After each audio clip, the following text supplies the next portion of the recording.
Bonsoir à tous. Donc, je vais vous présenter rapidement ce que j'avais déjà énoncé dans le VACI il y a un an, ce que c'est une zone 30. En fait, la zone concernée est déjà limitée à 30 à l'heure. D'ailleurs, tout le centre-ville est limité à 30 à l'heure. Ça ne change rien sur la limitation des vitesses.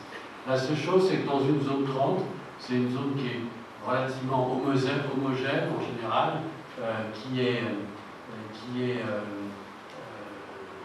permet justement d'avoir des aménagements particuliers de façon à essayer d'apaiser la circulation, la vitesse, vraiment de respecter ces limitations de vitesse, de redonner dans cet espace-là qui est bien connu de tous et qui est bien délimité, la priorité aux piétons et au vélo, et par le double sens cyclable, de faciliter le déplacement au vélo par le plus court chemin, sans préjuger des trajets qui seront faits. Et c'est donc effectivement facilitation de la circulation au vélo quand on peut avoir le même sens pour l'aller et pour le retour, et qu'on n'est pas obligé de contourner des espaces importants qui rallongeraient le trajet. Et donc ça, c'est conforme à la réglementation du code de la route. Donc la zone 30, ce que je disais, c'est une zone où la vitesse est limitée, ce qui est déjà le cas ici, mais où toutes les chaussées sont à double sens pour les cyclistes, sauf dispositions particulières qui devront être motivées dans l'arrêté. Voilà. Et donc cette zone quand on rentre dans cette zone, c'est annoncé, il y a une signalisation particulière, et l'ensemble est aménagé de façon à encore inciter à la limitation des vitesses. Pour ça, par exemple, on remet la priorité à droite, donc il n'y a pas d'endroit où on peut faire de grandes distances en étant prioritaire. Ça oblige à ralentir à chaque intersection. Et aussi, les piétons, ça c'est le code de la route, sont prioritaires sur les deux véhicules, c'est-à-dire qu'on peut traverser partout où on veut, à condition qu'on manifeste son intention de traverser. En gros, ça veut dire qu'on s'avance vers la chaussée si on est à moins de 50 mètres d'un passage protégé. À plus de 50 mètres, je sais pas.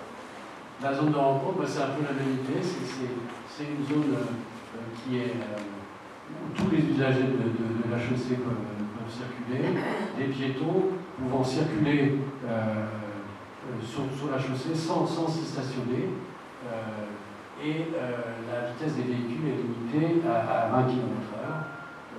Et donc les piétons sont prioritaires, ils sont autorisés à traverser dans l'ensemble, à circuler sans s'arrêter sur la chaussée. Et ensuite, les vélos et maintenant les trottinettes, y compris les sont prioritaires sur les véhicules motorisés. Pareil, priorité à droite, là normalement il n'y a pas de passage piéton, c'est-à-dire que les piétons peuvent traverser où ils veulent. Et donc la recommandation, c'est d'avoir un traitement de la chaussée avec un revêtement clair et relativement indifférencié entre la partie du cheminement piéton et chaussée, de façon à ce que l'aménagement donne tout de suite le signal visuel que le véhicule rentre dans une zone réservée aux piétons et pas l'inverse. Pas celle d'un piéton qui est sur la chaussée. Voilà. Donc la zone 30, ça, je crois qu'elle n'a pas beaucoup changé. C'est donc la zone du centre-ville qui sera délimitée. Voilà, donc ça en passe. Le double sens cyclable, c'est toutes les rues qui sont possibles à double sens cyclable, mais on verra que ça a été changé. Et la zone de rencontre, c'est ça. Donc voilà, qu'est-ce qu'il va y avoir comme étape? Il y a vraiment un état de communication importante. Il y a la rédaction des arrêtés pour la création de la zone 30, de la zone 20, du double sens cyclable, et tout un ensemble de signalisation verticale et horizontale avec le plan de la zone qui sera avec des panneaux même temporaires d'information plus spécifiques qui sont en dehors des panneaux réglementaires, de façon à à bien annoncer le nouveau dispositif et bien informer tous les usagers de la route et du centre. Et puis on s'engage à en faire un suivi et un retour d'expérience au bout d'un an, au bout de 2 ans, etc. Et faire des modifications des aménagements qui seront. Voilà, donc la signalisation sur la zone 30, c'est les panneaux réglementaires à la zone 30, avec le marquage au sol, et puis aussi des panneaux plus spécifiques de signalisation, de sensibilisation et d'information pour annoncer que bientôt il va y avoir une zone 30, bientôt il va y avoir une zone 20, et on les laisse autant que nécessaire. Voilà, donc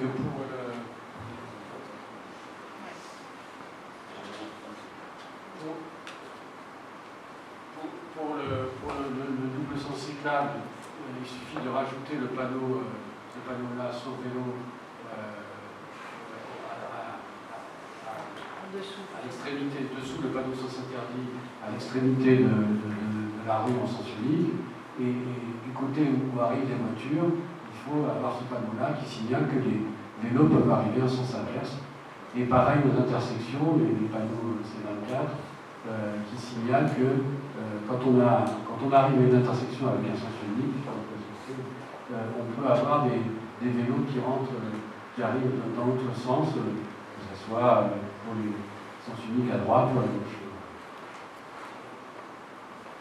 Et pareil pour la signalisation horizontale, on n'a pas besoin, dans la plupart des rues, de mettre un cheminement bien différencié, parce que les rues ne sont pas si larges, et puis de toute façon, il n'y a pas, dans les rues concernées, il n'y a pas plus de 1000 véhicules par jour.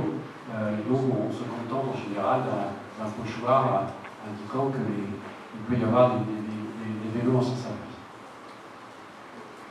Voilà, donc la question qui se pose souvent, c'est sur la sécurité. Ça, je pense que ça viendra plutôt dans les questions. Ce qui est effectivement noté par les différentes études sur la mise en place de ces zones 30, zones de rencontre et double sens cyclable, c'est que quand la chaussée est assez étroite, si on est en contresens, on a une visibilité réciproque qui fait que finalement ça oblige les véhicules à ralentir et en général on se croise sans accrochage, sans problème. Et donc les études montrent qu'il y a très peu de collisions frontales du fait de la visibilité réciproque. En fait, ça veut dire que ça oblige les véhicules à s'arrêter et à se dégager si c'est nécessaire, ce qui devrait normalement être sans problème dans la zone de rencontre.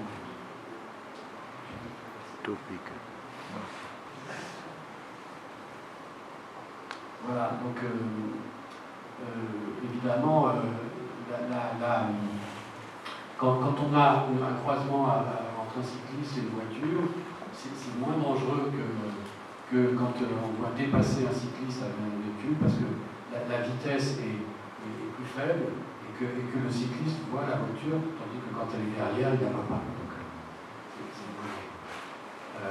Par contre, il y a effectivement une période d'adaptation. Les différents usagers, les riverains doivent s'habituer à avoir des cyclistes qui arrivent dans un sens où ils n'attendaient pas. Donc il y a les principales sources d'accidents sont surtout au niveau des intersections. Et ce qu'on peut remarquer, c'est que dans la plupart des cas, ça a été fait assez en détail à Paris, la probabilité d'accident sur les vélos a plutôt diminué avec la mise en place de double sens cyclable, mais aussi grâce à l'information et la sensibilisation. Donc la zone de rencontre, voilà, les panneaux officiels, c'est ça, qui sont bien à chaque entrée de la zone. Des panneaux d'information qui complètent pendant un certain temps, expliquant qu'il y a bien une hiérarchie de priorité, en premier les piétons, ensuite les vélos, et ensuite les véhicules motorisés, et avec un marquage au sol au début de chaque rue. Et puis c'est tout.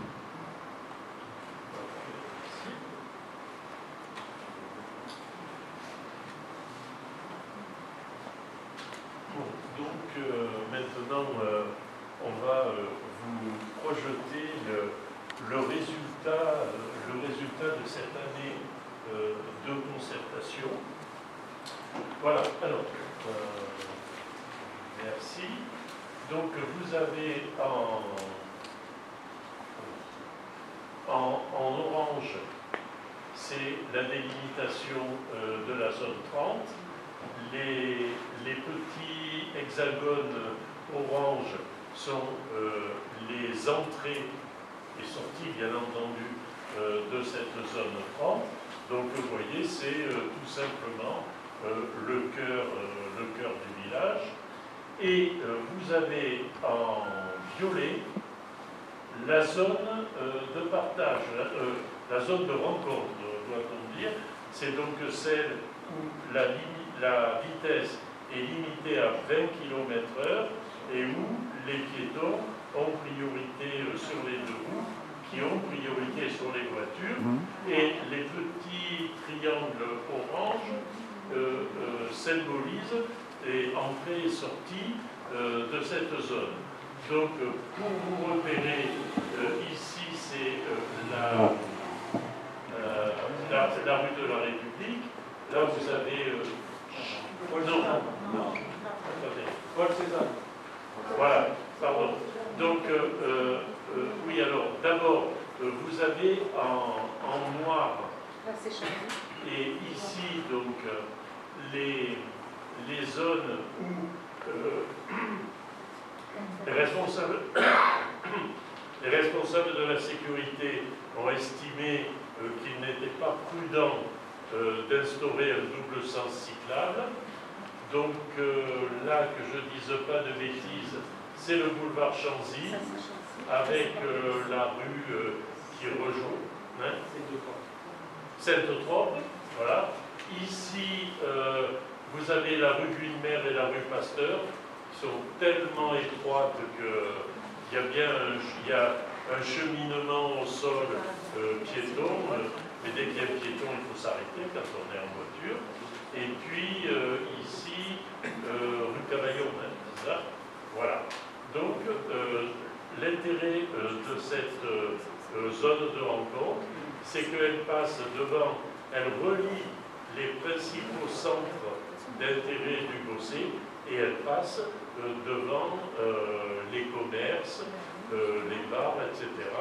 Le but étant d'obtenir une circulation apaisée dans cette zone sans interdire aux voitures, parce que l'alternative c'était de faire des zones piétonnes, mais ça n'a pas été retenu et ça permet donc d'aller de la Maison des Arts à l'espace Mistral et dans la salle Azur où on est, etc.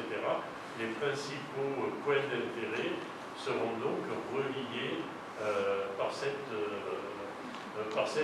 zone de rencontre. Voilà. Donc ça, c'est le plan qui résulte d'une année de concertation, de discussion. Donc, peut-être et sans doute des questions, des interrogations.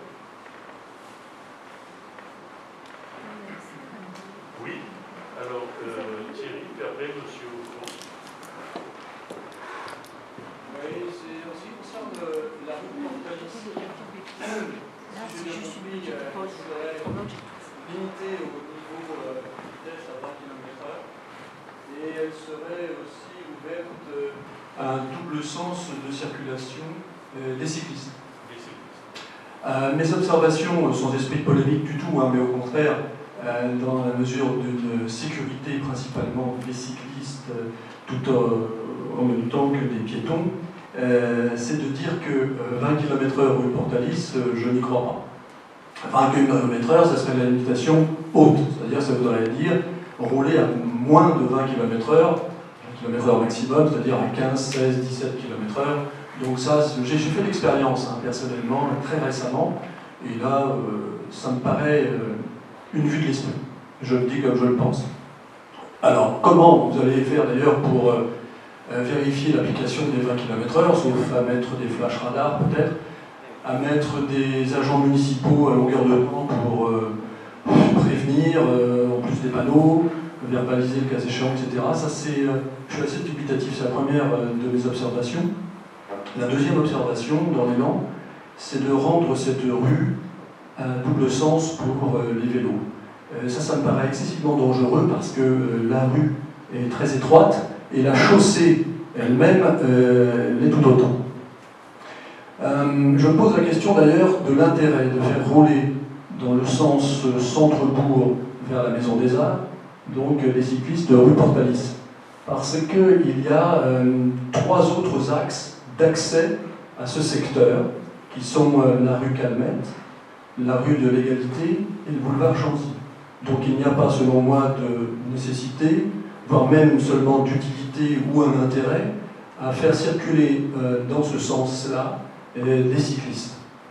Ça présente un danger évident pour les cyclistes, comme pour les piétons, même si on enlève des barrières, peut-être même encore pire si on enlève des barrières, puisque là, il y aurait un face-à-face avec non seulement des motos, des scooters, éventuellement des voitures larges, mais aussi avec le risque de rencontrer un camion, puisque, sauf erreur de ma part, cette rue Portalis est ouverte aux camions, camionnettes, jusqu'à 10 tonnes actuellement. Donc ça veut dire des engins assez larges, etc., alors que la chaussée est très très étroite. Donc danger, donc responsabilité, hein, bien sûr, risque d'accident. Et pareillement, si un des buts serait de rallier la rue Fondove, qui se situe donc sur la droite de la Maison des Arts, quand on vient du centre-bourg, là aussi, je ne vois pas de nécessité, voire même d'utilité. Pourquoi ? Parce qu'on peut rallier le bas de la rue Fondove par la rue dont je ne me souviens pas le nom, qui passe devant le Biocétan, à l'angle de la banque, Cézanne. Donc voilà, pas d'intérêt selon moi pour faire rouler dans d'autres sens les cyclistes. Alors, un argument qui voudrait dire, par exemple, ça se fait ailleurs en France, donc pourquoi pas au Bossé, je le rétoque immédiatement parce que d'une part, ça s'est approuvé, ce qui se fait à Grenoble ou à Albi ne peut pas se faire forcément au Bossé, et d'autre part, même si partout en France on le faisait, c'est pas pour autant qu'on doit le faire absolument au Bossé. Donc pas de nécessité, pas d'utilité, pas d'intérêt. Donc pour moi, ça serait excessivement dangereux de faire rouler autant de véhicules, et notamment des vélos, en contresens dans cette rue-là. Dans les autres rues, je ne me prononce pas, mais rue Portalis, j'attire vraiment votre attention sur la dangerosité d'envisager ça, et je vous demande de renoncer à ce double sens cycliste-là, même si dans une zone de rencontre, c'est semble-t-il obligatoire, mais à ce moment-là, on ne fait pas de zone de rencontre rue Portalis. Je pense que c'est tout à fait préférable. Enfin, et j'en termine, il y a peu de vélos qui circulent dans le centre-bourg, ce qui ne veut pas dire qu'il ne doit pas y en avoir plus, mais je suggère, en ce qui me concerne, que l'on sécurise surtout l'arrivée des vélos dans le centre-bourg, vers le centre-bourg, parce qu'actuellement, ce n'est pas le cas. Et c'est peut-être une des explications pourquoi il n'y a pas beaucoup de vélos, et si on veut en faire venir plus, pourquoi pas. Personnellement, je n'y vois pas d'inconvénient, je suis assez pour les déplacements doux, pour les déplacements en vélo, mais ça sous-entendrait, selon moi, de sécuriser le fait de rallier le centre-bourg, le centre du village, par des mesures de sécurité légèrement à l'extérieur, c'est-à-dire sur les boulevards périphériques notamment. Donc voilà quelles sont mes observations, en vous demandant si c'est possible donc, de bien vouloir renoncer à ce projet en ce qui concerne le rue Portalis. Merci.